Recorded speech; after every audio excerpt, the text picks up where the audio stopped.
Fala pessoal, tudo bem com vocês? Uma seleção brasileira patética, sem vontade, sem brilho, completamente perdida, perde para o Uruguai em Montevidéu e bate alguns recordes negativos.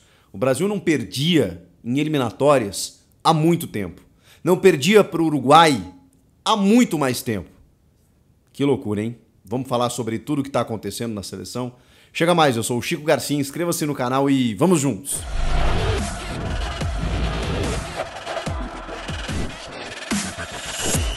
E não bastasse, ainda tem a lesão do nosso principal jogador. 41 minutos do primeiro tempo, o Neymar visivelmente pisa depois de sofrer uma falta e no pisão ele acaba torcendo o joelho. Essa torção pode resultar numa lesão ligamentar que vai tirá-lo dos gramados durante um bom tempo. Pode.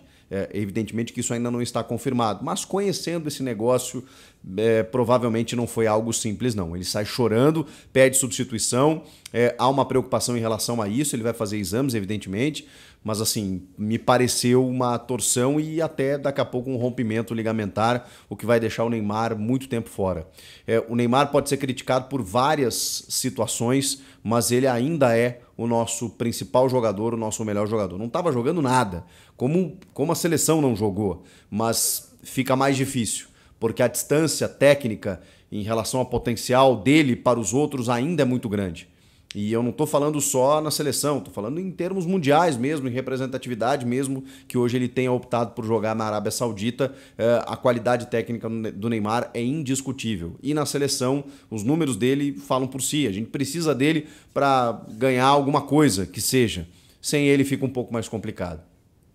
Ele sai a 41 minutos e aí o Fernando Diniz opta por colocar o Richarlison, que tinha sido barrado para apostar em Gabriel Jesus, que é um jogador que também foi criticado por não ter feito gols em 2 Copas do Mundo, mas saiu do Manchester City do Guardiola, foi para o Arsenal do Arteta, está recuperando o bom futebol, jogador que tem uma certa versatilidade, porque ele joga na referência, mas cai pelos lados também, joga de segundo atacante, é um cara que amadureceu bastante e assim, não vou pessoalizar hoje porque ninguém jogou bem. Ninguém.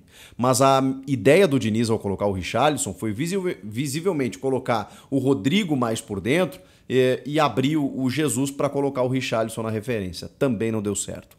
O Brasil teve inúmeros problemas criativos no jogo. Porque assim, gente, o Uruguai não fez um jogo brilhante. Não foi um amasso, não jogou tão bem assim para vencer o Brasil, para ter uma supremacia, né, a ponto da gente dizer, pô, cara, encaramos um grande time, porque o Uruguai tem uma boa seleção, treinada pelo Loco Bielsa, tem uma renovação nesse momento, né? Vocês veem que o Cavani e o Luizito Soares estão fora, o Darwin Núñez herdou a camisa 9, tem o Valverde do Real, o Arrascaeta, né, até por problemas físicos, né, tá no banco de reservas, enfim, é uma seleção de muito bons valores, né? O De La Cruz, esse Nicolas De La Cruz aí, irmão do Carlos Sanches, jogador do River Plate, é muito bom jogador. Enfim, é uma seleção interessante.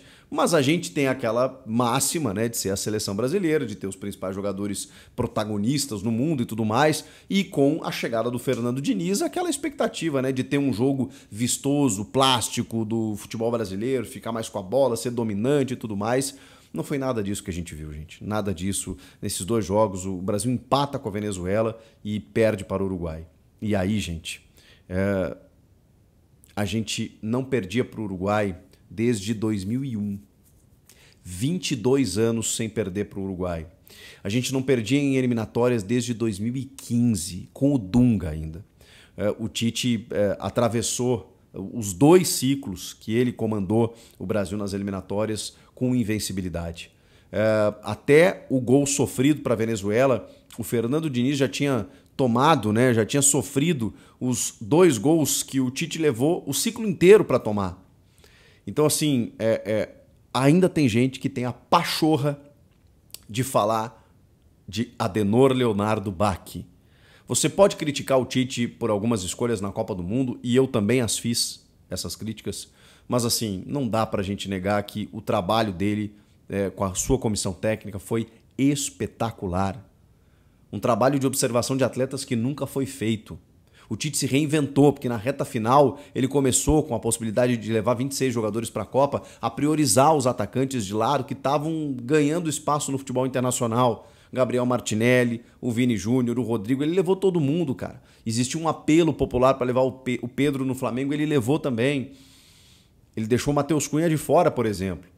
Ele priorizou muito a parte ofensiva, o Brasil começou a ter mais volume de jogo e o Brasil perdeu, assim, cara, nessas 2 Copas que o Tite comandou.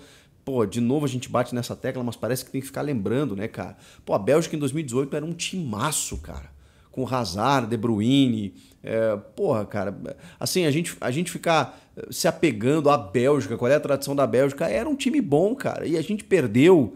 Pô, por 2 chutes no primeiro tempo, depois a Bélgica jogou melhor no primeiro tempo, depois no segundo a gente jogou muito melhor, mas muito melhor. Fizemos um gol e só não fizemos mais um, porque o Renato Augusto perdeu um gol na cara do gol escancarado à frente dele na meia-lua, coisa que ele não perde.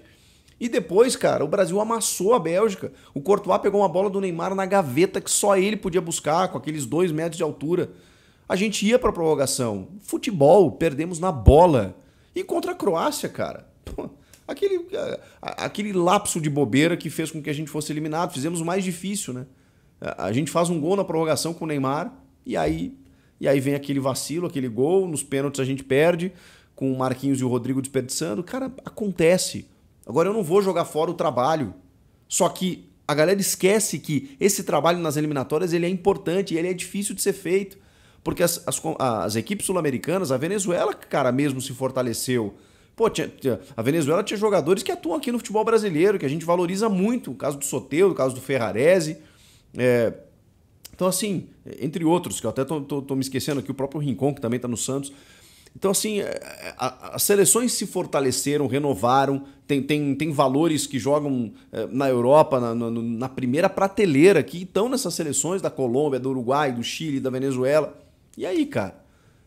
Então esse trabalho também é difícil, o trabalho de construção de jogo, quando você não tem a metodologia, né, para implementar dia a dia, você depende de treinamentos esporádicos, né, naqueles dias que você se reúne, para você colocar o seu pensamento de jogo, conectar os setores, conectar jogadores que não se encontram sempre. A gente tem qualidade, mas é muito difícil montar um time, ter uma liga, fazer um time que, enfim, se encontre em períodos esporádicos. É muito complicado trabalhar em seleção, cara. E a gente meio que deu de ombros para isso. Hoje a gente está vendo que o trabalho do Tite foi muito bom mesmo. Eu não estou falando isso só porque eu sou fã do Tite, eu estou mostrando para vocês que ele foi bom. E eu não tô aqui tentando detonar o trabalho do Diniz, porque o Diniz, cara, ele chegou de paraquedas, ele tá comandando um time e a seleção, ele tem um estilo de jogo que é todo dele, mas que dificilmente ele vai conseguir implementar convocando os mesmos jogadores para manter uma base de uma seleção que a gente nem sabe se é ele que vai colher esse fruto. Tá tudo errado, gente, tá tudo errado. A CBF se afasta do povo, a CBF não consegue construir uma relação de sinergia com o torcedor brasileiro. E aí, cara, a gente vê esses jogadores, assim, com todo respeito, os caras vêm pra cá mais preocupados em descansar, em fazer festa, estão mais preocupados com a balada do que propriamente com o jogo em si, porque eliminatórias, né, gente? Levando 48 seleções para a Copa, o Brasil vai classificar, não é esse o problema. Não é esse o problema. O problema é ver você perder para uma seleção uruguaia que, pô, apesar de ser um bom time, ganhou o último Mundial em 1950 e os caras gritando olé no centenário contra a seleção brasileira, cara, que tinha lá Vini Júnior e Rodrigo, 2 destaques do Real Madrid. Pô, cara, sabe, isso é frustrante. Eu não vou nem falar de 2002 pra trás, porque senão a gente se torna aquele velho chato, né, cara, que eu muito critiquei dos meus tios e avós. Oh, você só fala no Pelé, não sei o quê. Pois é, gente, mas pra quem viu Romário, Ronaldo, Rivaldo, Ronaldinho Gaúcho, é dose, cara, é dose ver o que tá acontecendo hoje na seleção. Tá difícil, cara, tá complicado. E aí quando você tem um técnico que é um dos raros técnicos assim que tem pensamentos ousados, diferentes, que pensa fora da caixa, e ele não faz isso nesse curto espaço de tempo que ele vai ter na seleção, cara, ele vai morrer na fonte. Ele vai nascer natimorto, né, cara? Não vai adiante. Pô, ele tinha Gerson, tinha André, tinha, sei lá. Ele resolve botar o Richarlison no lugar do Neymar lesionado. Aí depois demora para fazer as trocas, aí no segundo tempo tira o Carlos Augusto e o Ian Couto, com todo respeito, gente. Mas com todo respeito a jogadores que atuam na Europa, inclusive, um na Inter de Milão, o outro até me esqueci onde joga o Ian Couto aqui no Girona.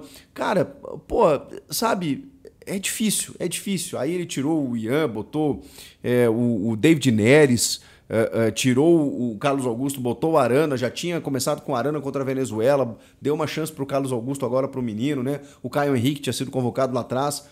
A gente tem alguns bons valores, mas assim, a gente tem que, sei lá, cara, tem que fazer uma cirurgia, tem que fazer uma revolução. Se o Diniz vai ficar pouco tempo, não adianta ele entrar lá como um pau mandado para fazer tudo que os outros caras acham que ele tem que fazer. Ele tem que pensar com as ideias dele, com a cabeça dele. Foi dessa forma que ele chegou até a seleção. Não adianta ele chegar na seleção e ficar pensando dentro da caixa. Ele tem que continuar pensando fora da caixa, porque pensar dentro da caixa não nos levou a nada. Embora, repito, o trabalho do Tite tenha sido primoroso durante todos os 2 ciclos. E isso seja importante, sim.